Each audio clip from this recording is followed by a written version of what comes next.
That's got to be the best pirate I've ever seen. Yo ho! Welcome to A Pirate's Life.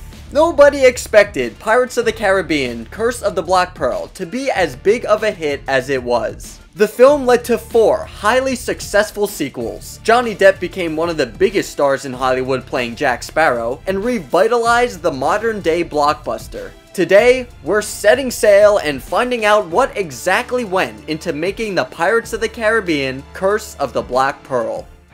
So I'd be having that dress back before you get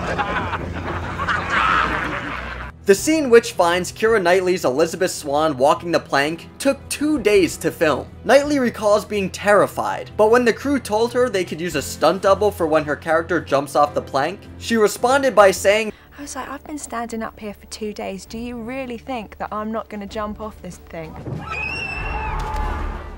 Among one of the many reasons why Johnny Depp was cast in the role of Captain Jack Sparrow was that the studio felt that he already had the vibe of a modern-day pirate. In order to retain a look that was still in touch with the film's setting, the makeup artist had to get creative when covering Depp's personal tattoos. So they used soot smears and costumes to cover several of his tattoos, and would proceed to add new pirate-themed ones. Depp did keep one of his pirate tattoos, which was Jack Sparrow's own name, which Depp kept to both honor the character as well as his son, who was born the year before the release of the film. The code is more what you'd call guidelines than actual rules. Welcome aboard the Black Pearl. Geoffrey Rush was so committed to mastering the art of sword fighting that the crew became sick of dealing with him. Depp was also committed to the craft, and developed Jack Sparrow's flamboyant fighting style, which was inspired by the famous Muhammad Ali. His method involved keeping his arms down and letting his opponent come to him. Bootstrap. Several contact lenses were made to help show off Mackenzie Crook's Rigetti's wooden eye, with a hard lens used to make his eye bulge even more. Lee Arnenberg's Pintel also had contact lenses that were used to make his eyes look extremely yellow. Geoffrey Rush had contact lenses that made his eye colors less bright and more dull, so he'd appear more sickly as Barbossa. Even Johnny Depp had contact lenses that doubled as sunglasses that would help him not squint during long days of filming in the sun. Hey, it's clean. It's not supposed to be clean. The Curse of the Black Pearl already had quite the elaborate wardrobe and prop department. The process of casting Jack Sparrow's fellow pirate and prisoner extras was definitely a unique process. The process involved bringing in around 600 bikers and out-of-work actors into a basement at Disney and giving them real weapons to work with. After people started getting hurt, they switched to rubber ones. On top of that, there were 900 wardrobe pieces in total. The clothes from the film initially arrived clean and put together. It wasn't actually until the costume design team had to work hard to make the clothes appear far dirtier than they originally were. The cave set is one of the largest sets built on a stage in Hollywood. One of the film's biggest and most extravagant sets is the treasure cave in the film's third act. This set alone took well over 5 months to build, with 100 craftsmen working to make the set look as good as possible. I almost have a dot to dot, see those dots right on the curve. Nearly 50 makeup artists worked on the film, often teaming with some of the hairstylists. The film's makeup process of grunging up each actor was also a different process that required the team to apply the makeup and prosthetics in layers, and was stippled on each cast member with a brush instead of a sponge. There were days on set where up to 30 or 40 hairdressers would work on the film's large ensemble of principal actors as well as the extras. The hairdressers would have to work on every single cast member, from the townsfolk to the British Guard to, of course, the pirates themselves. It was like an assembly line process, with all the cast having to take a seat that was open in either the makeup corner or the hairstylist corner. But that's a gamble of long odds, ain't it? There's never a guarantee of coming back. Obviously, a pirate really isn't a pirate without rotting teeth. The teeth were mainly just colors, which meant that the makeup crew never had to worry about touching up or continuously checking on the actor's teeth. I'd say the most difficult thing was just remembering all of the moves in terms of the sword fights.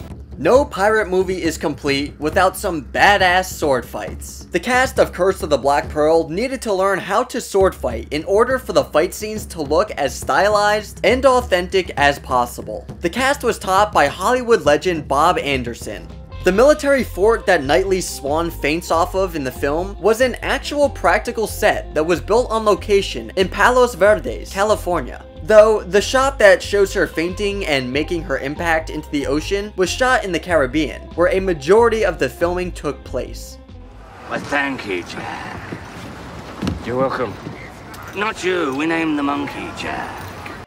The scene where Joffrey rushes Captain Barbossa reveals to Jack Sparrow that his pet monkey is also named Jack, with the monkey shooting a mawkish smile that was completely coincidental. The monkey's smile wasn't actually planned, but performed the action at just the right time to make for the memorable shot. The very first shot of the film that features a pirate ship coming out of the fog wasn't actually just one shot, like it appeared to be. In fact, the opening shot was really 5 shots stitched together to look like it was one take. On top of that, despite this being one of the very first scenes the crew shot, it wasn't finished until 2 days before the film had its world premiere at Disneyland. Captain Jack Sparrow, if you please. Well, I don't see your ship.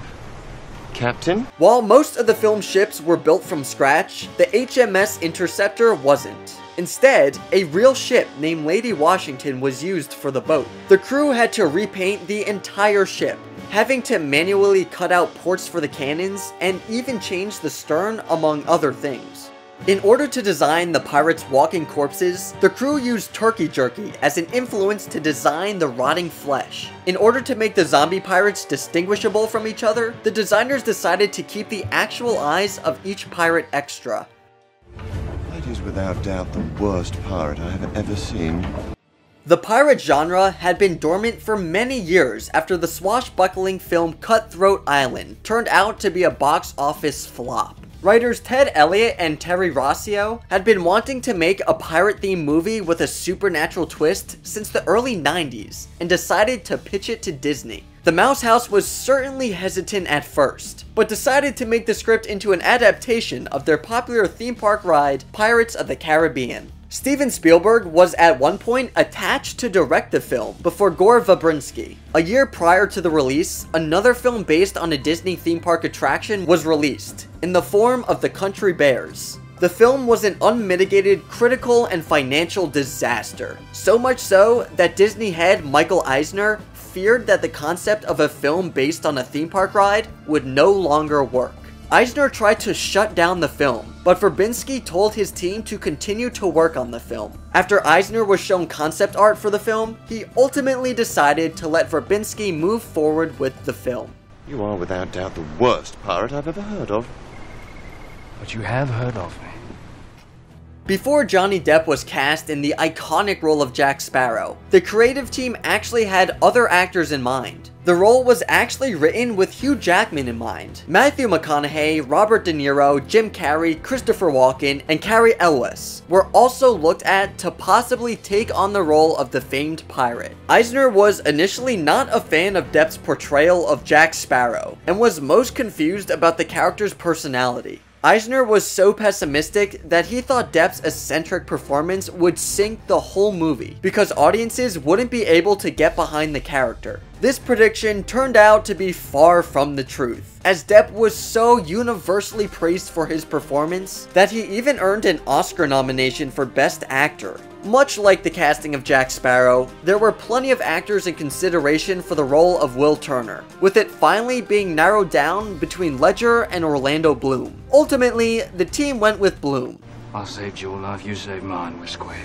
Depp claims that the look, mannerisms, and partying lifestyle of Captain Jack Sparrow were inspired by Rolling Stones guitarist Keith Richards. Depp said that the main reason he chose Richards was because he saw pirates as the rock stars of their day, and felt that Richards perfectly captured that aura. Keira Knightley was coming off the indie hit Bend It Like Beckham when she did the very first Pirates movie. In fact, she was only 17 years old at the time of filming, 9 years younger than her love interest Orlando Bloom. Because of her young age, Knightley's mother had to accompany her throughout the entire shoot. Knightley even packed light, fearing that she would be fired early into the shoot.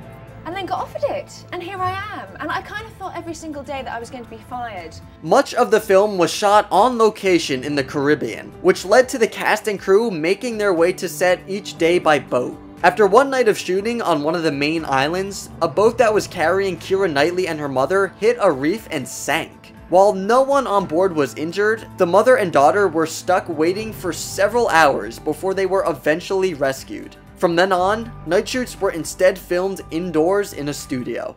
Perhaps you'll be able to conjure up another miraculous escape. Pirates of the Caribbean: Curse of the Black Pearl was a big risk by Disney that paid off in the best way, launching one of the biggest franchises in Hollywood history. What was your favorite moment from Curse of the Black Pearl?